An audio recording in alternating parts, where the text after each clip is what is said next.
échangeurs. Le président Boni Yaya a voulu surtout savoir à quelle étape se situent les négociations pour la réalisation de l'aménagement paysager. Ces travaux, il faut le préciser, ne faisaient pas partie du contrat initial, mais selon les renseignements fournis au chef de l'État, les négociations sont en bonne voie avec la partie chinoise qui a déjà dépêché à Cotonou un bureau d'études et produit un plan de l'aménagement soumis pour amendement et adoption au gouvernement chinois. Le chef d'arrondissement de Godomé a profité de la visite du chef de l'État pour attirer son attention sur l'occupation anarchique des alentours de l'échangeur, bien que les occupants aient été déjà dédommagés. La mise en garde du président Boni Yaya a été sans équivoque. Si vous avez l'occasion de les rencontrer, dites-leur que je leur donne 48 heures pour déguerpir. Merci, monsieur le président. Mardi au plus tard, j'enverrai les militaires pour les faire partir de là. Qu'ils m'entendent bien.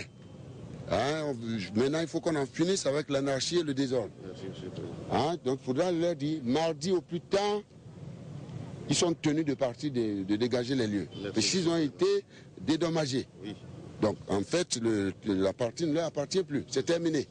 Donc, mardi au plus tard, j'enverrai ma garde républicaine pour les déguerpir, pour les faire partir. Merci, et terminer. Et c'est ça la démocratie. Voilà. C'est l'entreprise China Railway Chiziyu Group qui a construit l'échangeur de Godomé. Cette même entreprise a à charge la reconstruction en urgence du tronçon Kalabia-Kassato d'un linéaire de 4 km. Moins de 6 mois ont suffi aux Chinois pour réaliser toutes les couches de la chaussée. Il ne reste qu'à mettre la couche de roulement en béton bituminé. L'exemple chinois est assez évocateur selon le chef de l'État. Je suis venu constater avec tout le peuple béninois que le travail est source de création de richesse. En matière de création de richesse, c'est le travail. Seul le travail paye.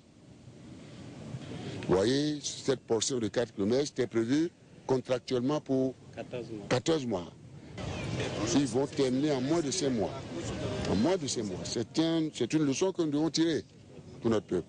Vous avez vu l'échangeur, hein, je crois qu'ils vont gagner, ils ont dû gagner près de 6 mois. 6 mois. Alors ça veut dire quoi?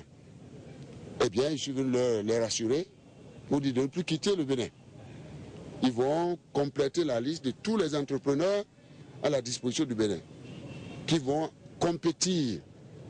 Et comme ça, en les gardant, ben nous Béninois, on va apprendre à travailler les samedis, les dimanches, le 1er janvier et tous les jours fériés.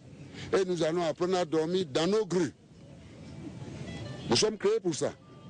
Alors je crois que c'est une leçon.